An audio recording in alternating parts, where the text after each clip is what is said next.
فرشتوں کی جو چند باتیں میں نے آپ کے سامنے رکھی، اب آئیے چند وہ اعمال جس کے کرنے سے فرشتے جو اللہ کی مقرب مخلوق ہے بد دعا، لعنت، برائی کی بات کہتے ہیں، وہ عمل بھی ہم دیکھ لیتے ہیں۔ پہلا عمل جو لعنتی عمل میں سے ہے جس کے لیے فرشتے لعنت کرتے وہ یہ ہے، معجم الکبیر کی روایت ہے، اور طبرانی نے جو ہے اس کو معجم الکبیر میں اس روایت کو جو نقل کیا وہ ہے صحابہ رضی اللہ عنہم اجمعین کے تعلق سے بری باتیں کہنا، بدگوئی کرنا، ان لوگوں پر فرشتے لعنت کرتے ہیں۔ اور حدیث کے الفاظ اس طرح سے، جس نے میرے صحابی سے یا جس نے میرے صحابہ کو گالی دی اس پر اللہ تعالی فرشتوں اور سب لوگوں کی لعنت ہوتی ہے۔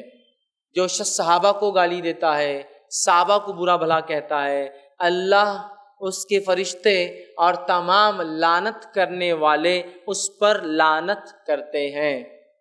اس بات کو بہت ذہن میں رکھیے کہ صحابی کے تعلق سے کبھی برا بھلا ہمارے منہ سے نہ نکلے۔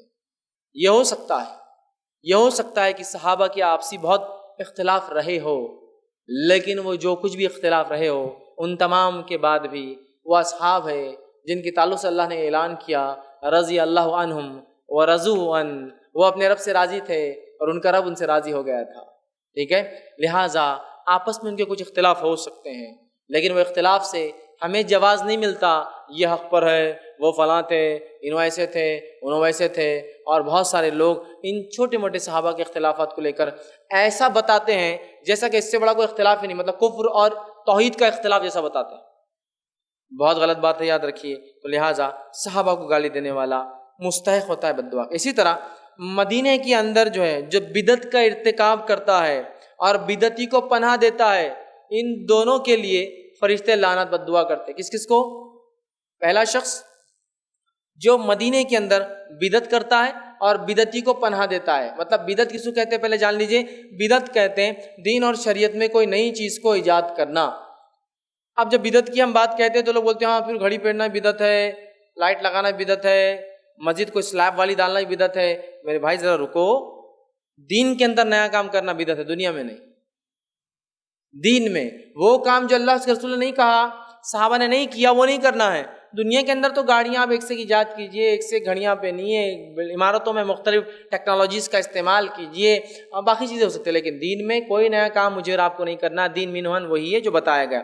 ٹھیک ہے، صحیح مسلم کی روایت ہے، ابو ہریرہ رضی اللہ عنہ فرماتے ہیں، کہتے ہیں مدینہ حرم ہے، جس شخص نے اس میں بدعت کا ارتکاب کیا یا بدعتی کو پناہ دی، اللہ تعالیٰ اور اس کے فرشتے اور سب لوگ اس پر لعنت بھیجتے ہیں، اور قیامت کے دن اس کی نہ کوئی نفلی عبادت قبول کی جائیں گی نہ اس کی کوئی فرض عبادت قبول کی جائے گی۔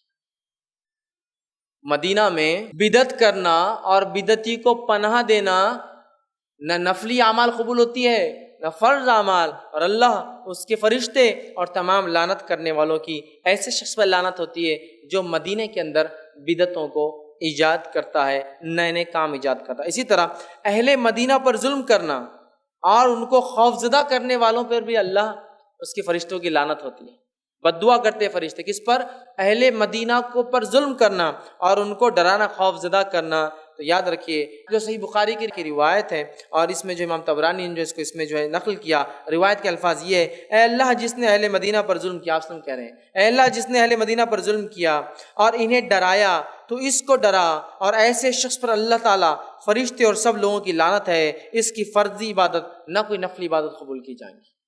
تو اہل مدینہ پر ظلم کرنا یا ان کو ڈرانا یہ بہت سخت جرم ہے، یاد رکھیے، اتنا سخت ہے چونکہ مدینہ حرم ہے کہ اس کی نفلی اور فرض دونوں عبادت قبول نہیں ہوتی۔ اللہ تعالیٰ اس کے فرشتے اور تمام لعنت کرنے والے اس پر لعنت کرتے ہیں۔ اسی طرح وہ لوگ جن پر فرشتوں کی لعنت ہوتی ہے اس میں ایک شخص ہے باپ یا مالک کے بجائے، باپ مالک سے مراد اگر غلامی کہیں ہے تو، کیونکہ حدیث میں دونوں الفاظ اس لیے کہہ رہا ہوں، باپ یا مالک کے بجائے کسی اور کی طرف اپنی نسبت کرنے والے کے لیے فرشتے لعنت کہتے ہیں۔ حدیث کے الفاظ اس طرح سے، مسلم کی روایت ہے، علی رضی اللہ عنہ فرماتے اور کہتے ہیں نبی اکرم صلی اللہ علیہ وسلم فرمایا اور کہا، حدیث کے الفاظ، اور جس نے اپنے باپ کے سوا کسی اور کی طرف نسبت، ٹھیک ہے، انتساب کیا، نسبت کی، اپنے آپ کو جوڑا، یا اپنے مالکوں کو چھوڑ کر کسی اور کی طرف اپنی نسبت کی، اس پر اللہ تعالیٰ، فرشتوں اور سب لوگوں کی لعنت ہے۔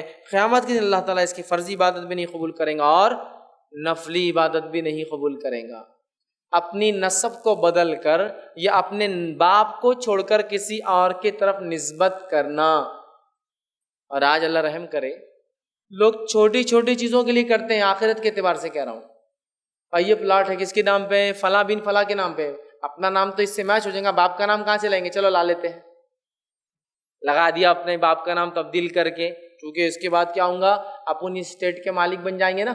کیا ہوتا تھوڑے کے لیے کر لیا تو نسب بدل دیا اپنے. جس نے اپنے باپ کے علاوہ کسی اور کا نام لگایا، اللہ اس کے فرشتے تمام لعنت کرنے والوں کی لعنت، اور اس کے بعد نہ اللہ اسی کوئی فرض عبادت قبول کریں گا نہ کوئی نفل عبادت. چونکہ اسلام میں نسب کی بڑی اہمیت ہے. نسب سے کوئی اونچا نیچا نہیں ہوتا، یہ بات جان لیجئے، لیکن اہمیت ہے. اسی لیے زنا حرام ہے، زنا کرنے والے کی اتنی سخت سزا ہے، چونکہ زنا سے نسب چینج ہو جاتا ہے، بدل جاتا ہے. سمجھ رہے آپ؟ تو نسب بڑی اہم چیز ہے، بدلنا نہیں ہے اس کو. جو آپ ہے وہ ہے. نہیں یار یہ جو نام ہے نا اپنا، یہ نام بہت چھوٹا نام دکھ رہا ہے، یہاں بڑے شہر میں آ گئے، اب اپن اسٹیٹس بھی بڑھ گیا، تو اب ابا کا نام تو فلاں تھا، وہ اچھا نہیں دکھتا نا، وہ نام بدل دوں. نہیں ہو سکتا. ایسے بھی لوگ دیکھیے میں نے جن کے والد کا نام ایسا تھا جو کہ لا علمی میں یا گاؤں وغیرہ میں رہتے، جو لوکل نیمز ہوتے ہیں، کبھی کوئی عربی سے بھی تعلق نہیں ہوتا، فارسی ہوتے ہیں، ہندی ہوتے ہیں، مراٹھی بھی ہوتے ہیں، لوگ رکھ لیتے ہیں، لیکن نام ہوتا ہے. نام ہوتا ہے. نام سے کوئی اونچ اور نیچ نہیں ہوتی، یاد رکھیے. نام پہچان ہوتی ہے. اچھے نام رکھنا چاہیے، لیکن نام کبھی کبھار بے معنی بھی ہوتے ہیں، ان کو کوئی معنی نہیں ہوتا ہے. ٹھیک ہے. اور بہت ساری بار نام عجیب و غریب بھی نظر آتے ہیں، تو کوئی نام عجیب و غریب نہیں ہوتا، نام ہوتا ہے. تو اب چونکہ اب میں تو مالدار انسان بن گیا، وہ زمانہ الگ تھا جب ابا کا نام فلاں تھا، تو اب میں کیا کروں گا؟ فوراً جب فلاں ہوتا ہے نام بدلو، ابا کا کچھ تو بھی نیا نام رکھو، اور اپنی نسب کو بدل دیتا ہے. ٹھیک. یا پھر زمین جائیداد کے لیے اپنے باپ کا نام بدل دیتا ہے، یا پھر دنیا کی ذرہ سے فائدے کے لیے بدل دیتا ہے. اس میں وہ لوگ بھی داخل ہے، لوگ غور سے سنیں، جو بچوں کو گود لے کے اپنا نام دیتے، وہ بھی شامل ہے اس کے اندر. اسلام میں گود لینے کا کوئی سسٹم نہیں ہے، اڈاپشن نہیں ہے، کفالت ہے. گود نہیں لے سکتے ہیں، پال سکتے ہیں.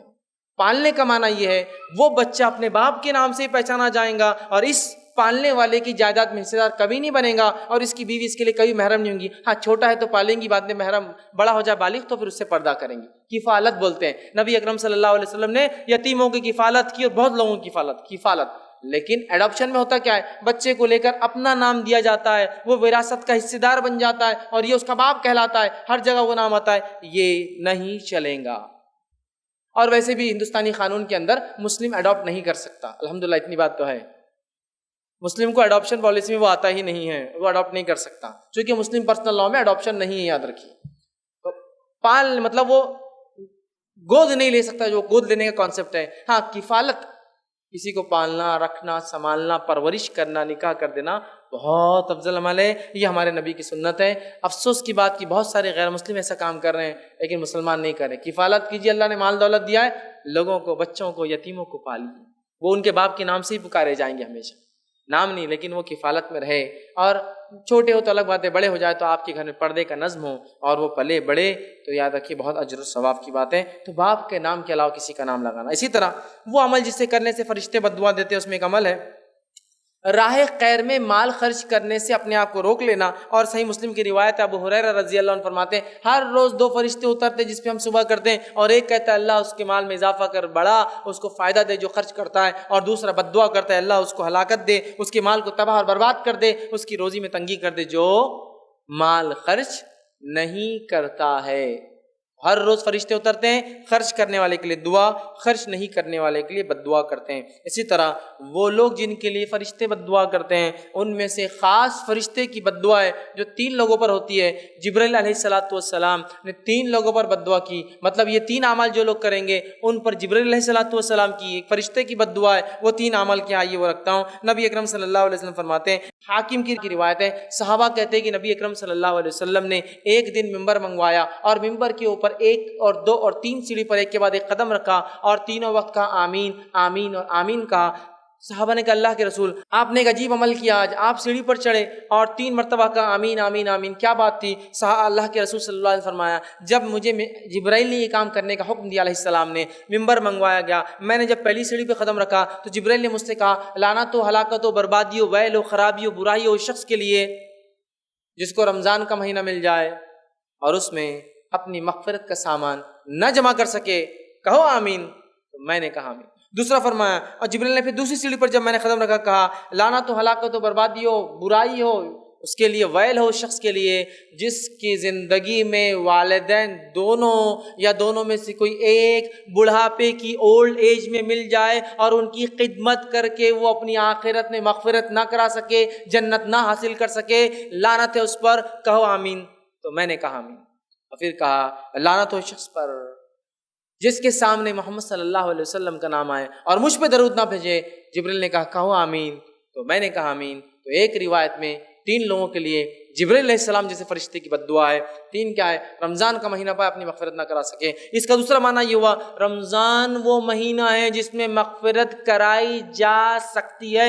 اس مہینے میں وہ خصوصیت ہے کہ اس میں اچھے اعمال کر کے اپنے رب کو منا سکتے ہیں، اس میں اچھے اعمال کر کے اپنی توبہ استغفار کر سکتے ہیں، کثرت سے دعائیں کر سکتے ہیں، ذکر و اذکار کر سکتے ہیں، اعتکاف کا فائدہ اٹھا سکتے ہیں، قیام اللیل کا فائدہ اٹھا سکتے ہیں۔ اور آپ نے فرمایا من صام رمضانا ایمانا واحتسابا غفر له ما تقدمت من ذنبه، صحیح بخاری کی روایت ہے، جس نے رمضان کا مہینہ پایا اور اس میں روزے رکھے تو اللہ اس کے پچھلے سارے گناہ معاف کر دیتا ہے۔ دوسرا فرمایا من قام رمضانا ایمانا واحتسابا غفر له ما تقدمت من ذنبه، جس نے رمضان کی راتوں میں قیام کیا تو اس کے اللہ پچھلے گناہ معاف کر دیتا ہے۔ ایک اور روایت میں فرمایا من قام مطلب جس نے قیام کیا شب قدر میں لیلۃ القدر غفر له ما تقدمت من ذنبه، اس کے بھی پچھلے گناہ معاف ہو جاتے ہیں۔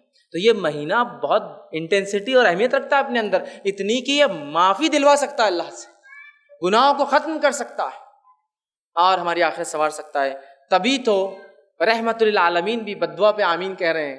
اللہ کے رسول صلی اللہ علیہ وسلم بڑے رحیم تھے، بلکہ قرآن نے تو کہا مومنوں کے لیے اللہ کے رسول رؤوف اور رحیم ہے، بہت نرم ہے مومنوں کے لیے، بہت آپ خیال رکھتے تھے، اتنے نرم تھے کہ آپ کہتے ہیں خود کہ میرا دل چاہتا ہے کہ نماز کو لمبی پڑھاؤں، میں تکبیر کہتا، نماز کے لیے کھڑا ہوتا اور لوگ میرے پیچھے نماز پڑھا رہے ہیں، اور پھر مجھے رونے کی کسی بچے کی آواز آتی ہے تو میرا دل وہ ہو جاتا ہے، اس کی ماں کا دل چھوٹا ہو رہا ہوں گا، پریشان ہوں گی، تو میں ذرا ہلکی نماز، ارادہ تو کرتا لمبی نماز کا، ہلکی پڑھا دیتا تاکہ اس ماں سے اس بچے کی دوری، اس رونے کی وجہ سے ماں کا دل نہیں لگے گا نا۔ تو اتنے رحیم تھے آپ کہ ایک بچے کا رونا بھی آپ برداشت نہیں کر سکتے تھے، نماز کو شارٹ کم کر دیتے تھے۔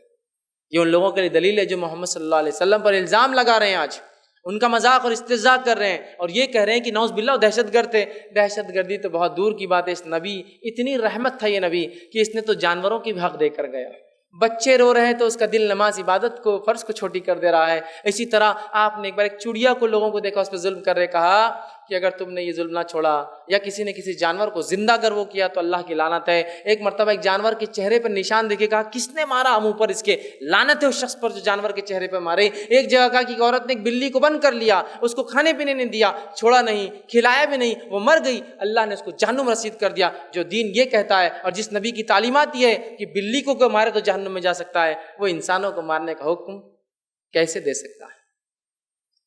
اور اس کے امتی سخت دل کیسے ہو سکتے ہیں؟ یہ بات بھی ضروری ہے۔ جو نبی پیچھے آواز آ رہی کسی اور کے بچے کی تو نماز چھوٹی کر دیتا ہے، تو اس کا امتی سخت دل کیسے ہو سکتا ہے؟ مسلمانوں کو چاہیے نرم دل ہو، نرم دل ہو۔ جہاں سخت ہونا ہے وہاں تو حاجی کر کے جھک کے پیروں میں گر رہے ہیں، اور جہاں معاملہ نرم ہونا چاہیے وہیں سختیاں ہیں۔ بھائی سے لڑنے کے لیے تلوار نکل جائیں گی، لیکن مخالفین کے لیے تو دور سے ہوا اکڑ جاتی ہے۔ صحابہ کی صفت تھی مومنوں پر بہت، صحابہ آپس میں نرم ہوتے تھے، لیکن اگر سامنے مخالفین آ جائے جو حق کے خلاف ہو تو پھر جو ہے سیسا پلائی ہوئی دیوار سے زیادہ سخت اور مضبوط ہوتے تھے، وہاں کوئی نرمی نہیں۔ اگر ابوبکر کھڑے ہیں صف میں اور ابوبکر کا بیٹا بھی اگر سامنے کھڑا ہے اور وہ مخالف ہے اسلام کے، تو ابوبکر کو کوئی شرم نہیں آئیں گی اور کوئی جھجک نہیں ہوں گی کہ بیٹا بھی اگر تلوار کی زد میں آ جائے تو اس کو ختم کر دے۔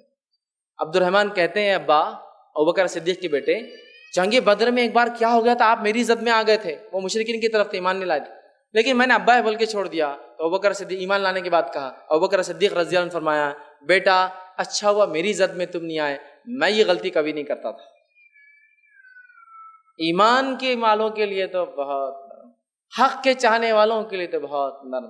جو ہم سے کوئی کچھ نہ کرے، ہم سے نہ دشمنی ہے نہ ہمارا معاملہ ہے، ہم سب کے ساتھ اچھے ہیں، لیکن جہاں سختی ہو نہ وہاں تو یہ ہے کہ پیروں میں جھکے پڑے ہیں. جہاں جو ہے نرمی ہونا چاہے وہاں یہ حال ہے. تو یہاں دیکھیے نبی اکرم صلی اللہ علیہ وسلم بد دعا دے رہے رمضان کو ضائع کرنے والے کے لیے، مطلب بہت گلوریس چانس، گولڈن آفر وہ جو ہے مس کر جا رہا ہے. دوسرا والدین کی خدمت بڑھاپے کی حالت میں، خاص طور سے کبھی ہوتا ہے جلدی نکاح ہو جائے تو والدین بوڑھے نہیں ہوتے آپ کی زندگی. بچہ بھی سمجھ لے 20 سال کا، باپ کا نکاح 17-18 سال 20 سال میں ہو گیا ہوگا، تو بچہ بھی ظاہر سے 40 سال کی عمر کا باپ ہے، بچہ 20 سال کا ہو جاتا ہے. ویسے ایسا بہت ہی کم دیکھنے میں آتا ہے، اللہ کرے کہ ایسا ماحول بنے. ٹھیک ہے، لیکن بہرحال شادیاں کیسی ہوتی ہے بولنے کی ضرورت نہیں، تفصیلات کا موقع بھی نہیں. ایسا ہو تو تب تو نہیں، لیکن بڑھاپے کی حالت میں مل سکتا ہے کہ آپ کے والد بوڑھے ہو جائے، بچہ بھی بڑا ہو رہا ہے، تو خوب خدمت کرے اپنے والدین کی. اتنی کرے دونوں میں سے دونوں یا ایک مل جائے کہ بس مغفرت کا سامان بنا لے. کبھی ڈانٹنا نہیں، کبھی جھڑکنا نہیں، کبھی اف مت کہنا، جائز خرچوں کو کبھی مت روکنا، نرم اور شفیق اپنا آپ کو رکھنا. اور اللہ نے کہا کہ تواضع کے بازو ایسے پست رکھنا، تواضع کے بازو ایسے پست رکھنا. اور جو لفظ قرآن نے اس کے لیے سورہ بنی اسرائیل میں استعمال کیا وہ یہ ہے کہ جیسے جانور، پرندہ خاص طور سے اپنے بچوں کو، چھوٹے چھوٹے مرغی کو دیکھ لیجئے، بطخ کو دیکھ لیجئے، اپنے بچوں کو جس نرم اور نازک پروں کے اندر اٹھا سنبھال لیتا ہے لے کر تاکہ تکلیف نہ ہو. شیر چیتے دانت سے پکڑتے کبھی تکلیف ہو سکتی ہے، لیکن جب پرندہ پکڑتا ہے پروں میں بچوں کو حفاظت کے لیے، ویسے سنبھال کے رکھنا ان کو.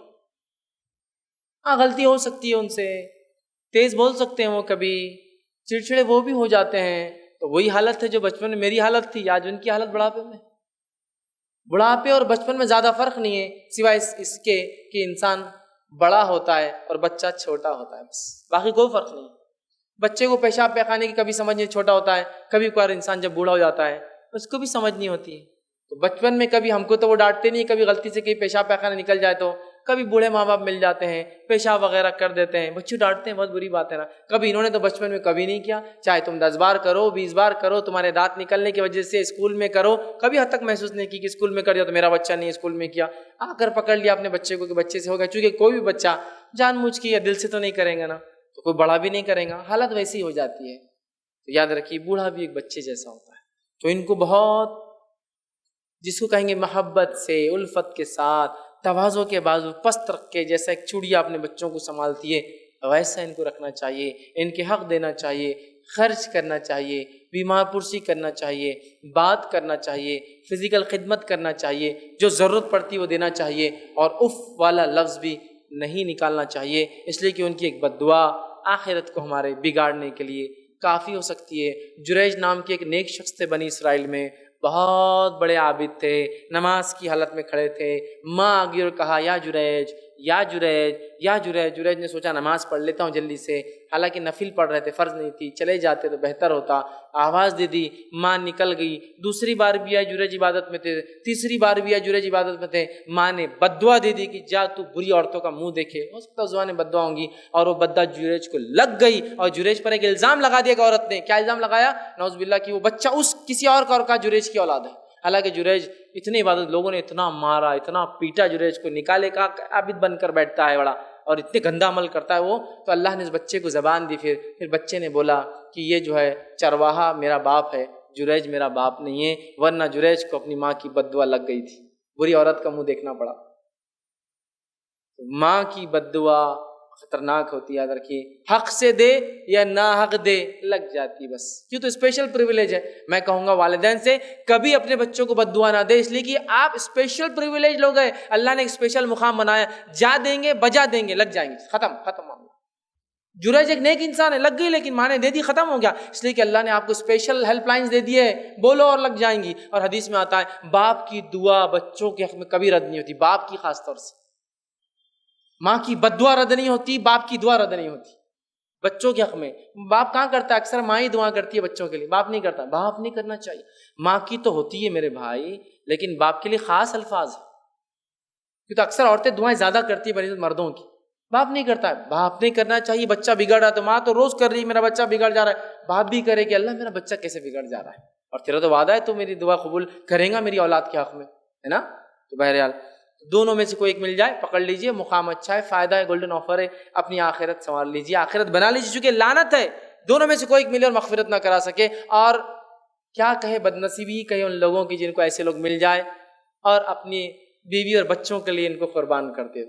کیا کہیں، بیوی بچوں کے لیے نہیں ہو فائدہ، ان کے حق اپنے ہیں، میں یہ نہیں کہہ رہا ہوں بیوی بچوں کے حق نہیں، بالکل نہیں، ان کے اپنے حق ہے، لیکن ان کے بہت رائٹس ہے، ان رائٹس کو، ان حقوق کو ادا کرنا یاد رکھیے، ٹھیک ہے؟ تو بہرحال اس کا خاص خیال رکھیے۔ اسی طرح تیسرا، جن کے سامنے نبی اکرم صلی اللہ علیہ وسلم کا نام آئے اور آپ پر درود نہ بھیجے، ایسے شخص پہ بھی رسول اللہ صلی اللہ علیہ وسلم نے جو ہے آمین جو ہے کہا ہے، تو لہٰذا نبی اکرم صلی اللہ علیہ وسلم پر کثرت سے درود بھیجے، چونکہ تفصیلات پیچھے چلے گئی اس لیے اس کو اور دہراؤں گا نہیں۔ اسی طرح وہ عمل جس سے کرنے سے اللہ تعالیٰ کے فرشتے لعنت بھیجتے ہیں، بد دعا کرتے ہیں، ان میں سے ایک ہے مسلمانوں کی طرف ہتھیار سے اشارہ کرنا۔ مسلمان کے لیے حرام ہے دوسرے مسلمان کی طرف ہتھیار یا نوکیلی چیز سے اشارہ کرنا۔ ایک روایت میں ہتھیار ہے اس میں، اور ایک روایت میں نوکیلی چیز بھی مسلمان کی طرف کرنا منع ہے۔ نوکیلی چیز ہوتی ہے نا، جس کو ایج ہوتا ہے، نوک ہوتی ہے، جسے چپ سکتا ہے، ایزا لگ سکتی ہے، گرنے سے، چھوٹنے سے، آنکھ میں لگ سکتی ہے، کچھ بھی ہو سکتا ہے، ہتھیار کرنا منع ہے۔ آپ صلی اللہ علیہ وسلم فرماتے ہیں، صحیح مسلم کی روایت ہے، جس نے اپنے بھائی کی طرف کسی ہتھیار سے اشارہ کیا، وہ یہ نہیں بولا تجھے مار دوں گا، اشارہ کر رکھا، لیے اٹھا لیا اور رکھ دیا، ہتھیار سے اشارہ بھی کرنا جائز نہیں ہے، ٹھیک ہے؟ ہتھیار سے اشارہ کیا، یقیناً فرشتے اس پر لعنت کرتے ہیں، خواہ اس کا سگا بھائی کیوں نہ ہو، نہیں کرنا چاہیے، یاد رکھیے، ہتھیار سے اشارہ کسی کی طرف نہیں کرنا چاہیے کبھی۔ بہت سے لوگ ہوتے ہیں لائسنس گنس ہوتی ہے ان کے پاس، کبھی مذاق سے بھی کسی کی طرف نہیں کرنا چاہیے۔ آپ دیکھ بھی رہے تو کبھی کسی کی طرف لگا کے دیکھنا نہیں چاہیے، اس کو منع کیا گیا حدیث میں خاص طور سے۔ اور میں جانتا ہوں، اللہ رحم کرے ان لوگوں پر، ان لوگوں کے جن کے اس میں انتقال ہوئے، ایسے لوگ جنہوں نے مذاق میں گن کی اور سامنے والے کو مار دیا اور خود بھی پاگل ہو گئے، اس لیے کہ اپنی بچی کو ہی مار دیا ایک شخص نے، مذاق سے گن اٹھا لی، لائسنس گن تھی، اٹھا لی اور کہا کہ ہم جاتے شکار پہ تو ایسا مارتے ہیں، دب گیا ٹریگر، تو عادت تھی کہ وہ اٹھائے تو مار دیتے جانور، اور اس کی بیٹی مر گئی، اتنا پچھتایا کہ پاگل ہو گئے۔ حقیقت کیا کریں گے، لیکن اب حدیث پہ عمل کرتا، ہتھیار سے کبھی اشارہ نہیں، چاہے کچھ بھی ہو، اور قانونی اصول بھی ہے، ہتھیار جب بھی ہوگا اوپر کی طرف اشارہ ہوگا اس کا۔ آپ کبھی کسی ملٹری والے کو، ہاں ضرورت پڑنے پر وہ کرتے ہیں یا تو اوپر، اور اگر ضرورت بھی پڑتی ہے حفاظت کی تو ایسا لے کر چلتے ہیں نیچے کی طرف، خالی ہوگا تو اوپر، اور جب خالی نہیں ہوں گی اور حفاظت کے لیے دستہ آگے چل رہا ہے تو بھی نیچے کی طرف اشارہ ہوگا، ضرورت پڑنے پر اٹھا، اوپر لے کے چلتے ہوئے آپ نے دیں گے، سوائے جب دشمن سامنے ہو تو۔ اور آپ کو پتہ یہ قانون کے خلاف ہے، کوئی ملٹری والا اپنی ہتھیار کو سیدھا نہ رکھے، الٹا یا کیسا بھی رکھے، سیدھا ہی ہوگا اس کا ہتھیار کبھی بھی، چونکہ ہتھیار ہے، چوک ہو سکتی ہے، مسٹیک ہو سکتی ہے، غلطی سے دب سکتا ہے، مشین ہے خراب ہو سکتی ہے، پتہ نہیں پہلے دب چکا ہو ٹریگر کبھی اور بعد میں شوٹ ہو جائے۔ کہا سگا بھائی بھی ہو تو اشارہ نہیں کرنا، ہتھیار سے اشارہ۔ ایک روایت میں نوکیلی چیز اپنے بھائی کی طرف کبھی مت کرنا، نوکیلی، چونکہ تو نے پیچھے سے کسی نے دھکا دے دیا، آپ کا انٹینشن نہیں تھا، اس کو لگ گئی تو نہیں، اس لیے کبھی مت کرنا ہتھیار سے کسی کی طرف۔ بہت سے لوگ مذاق میں بھی کرتے ہیں ہتھیار سے اشارہ، کبھی مت کرنا اپنے بھائی کی طرف۔ آپ سے فرماتے ہیں سگا بھائی کیوں نہ ہو تو بھی لعنت، کیوں؟ اب دو بھائیوں میں سگے بھائی میں بڑا لاڑ پیار رہتا ہے نا، ایک دوسرے کبھی ڈانٹ دے ڈپٹ دے، سگے بھائی بھی ہو تو فرشتے لعنت بھیجنا شروع کر دیتے ہیں، چونکہ ایک روایت میں الفاظ ہے تو نہیں جانتا، ہو سکتا ہتھیار چھوٹ جائے تیرے ہاتھ سے، ہم نہیں جانتے، ہتھیار چھوٹ جائے، مس ہو جائے، ٹرگ ہو جائے، لگ جائے، بہت خطرناک بات ہے۔ تو لہٰذا کبھی ہتھیار کو کسی کے سامنے نہیں کرنا، ورنہ فرشتے لانا شروع کر دیتے ہیں، چاہے اس کا سگا بھائی کیوں نہ ہو۔ صحیح مسلم کی ایک اور روایت ہے، ابو ہریرہ اس کے راوی فرماتے ہیں کوئی اپنے بھائی کی طرف ہتھیار سے اشارہ نہ کرے، کیوں؟ سنیے اب، کیونکہ اسے معلوم نہیں کہ وہ ہتھیار اس کے ہاتھ سے نکل کر دوسرے کو نقصان پہنچا دیتا ہے اور وہ جہنم کے گڑھے میں جا گرے گا۔ جہنم مطلب پتہ چلا، غلطی سے بھی اگر ہتھیار سامنے کیا اور آدمی مر گیا وہ جہنم میں چل جائے گا، اس لیے کہ آپ کو بتایا گیا نا ہتھیار کا صحیح استعمال کرنا چاہیے، سامنے نہیں کرنا چاہیے کسی کے، بہت سخت وعید ہے۔ تو ہمیں کبھی بھی نوکیلی ہتھیار والی چیز سامنے نہیں کرنا۔ اسی طرح وہ عمل جس سے کرنے سے فرشتوں کی بد دعا لعنت ہوتی ہے، وہ ہے شوہر کے بستر پہ آنے سے انکار کرنے والی عورت پر فرشتے لعنت کرتے ہیں۔ شوہر بلائے اس کو اور بنا شرعی عذر کے وہ کہے میں تیرے ساتھ نہیں سوں گی، اس پہ لعنت کرتے ہیں۔ صحیح مسلم کی روایت ہے، ابو ہریرہ رضی اللہ عنہ اس کے راوی فرماتے اور کہتے ہیں جب آدمی اپنی بیوی کو اپنے بستر کی طرف بلائے اور وہ انکار کرے تو اس عورت کو صبح تک کے لیے فرشتے لعنت بھیجتے ہیں، لعنت بھیجتے ہیں۔ تو یہ بات خاص طور سے یاد رکھیے جو عورت بیوی ہے شوہر کو منع نہ کرے سوائے شرعی عذر کے۔ اسی طرح وہ شخص جس پہ فرشتے لعنت کرتے وہ یہ حالت کفر پہ مرنے والوں پر فرشتے لعنت بھیجتے ہیں، جس کی تفصیلات سورہ بقرہ سورہ نمبر 2 آیت نمبر 161 اور 162 میں اللہ نے کی، ان الذین کفروا وماتوا وهم کفار اولئک علیہم لعنۃ اللہ والملائکۃ والناس اجمعین۔ جو لوگ کافر اور کفر پہ مر جاتے ہیں لعنت ہے اللہ کی، فرشتوں کی اور تمام انسانوں کی، تو کافروں پر اللہ کی اور تمام انسانوں کی لعنت ہوتی ہے۔ اسی طرح وہ عمل جس سے کرنے سے فرشتوں کی لعنت ہے وہ یہ ایمان لانے، صداقت رسول کرنے اور شہادت دینے کے بعد، واضح دلائل آنے کے بعد پھر واپس کفر کی طرف پلٹ جانا۔ جو ایمان لاتے ہیں، سب کچھ دیکھ لیتے ہیں، حقیقت جان لیتے ہیں، نبی حق ہے، دلائل فلاں فلاں سب ہو، اور اس کے بعد پھر جائے، ان پر اللہ کی لعنت ہوتی ہے۔ سورہ آل عمران سورہ نمبر 3 آیت میں 87 میں اللہ نے فرمایا، یہ کس طرح ہو سکتا ہے کہ اللہ ایک ایسے گروہ کو ہدایت دے جو اپنے ایمان لانے کے بعد، رسول کی حقانیت کو جاننے کے بعد، روشن دلائل کے آنے کے بعد کفر کی طرف چلا گیا، اور ایسے لوگوں پر فرشتوں کی، اللہ کی فرشتوں کی لعنت ہے۔ تو لہٰذا واپس کفر پلٹنا یہ لعنت کا مستحق عمل ہوتا ہے۔ تو یہ چند اعمال تھے جو کم و بیش 13 اعمال تھے جس سے لعنت بددعا ہوتی ہے۔ اور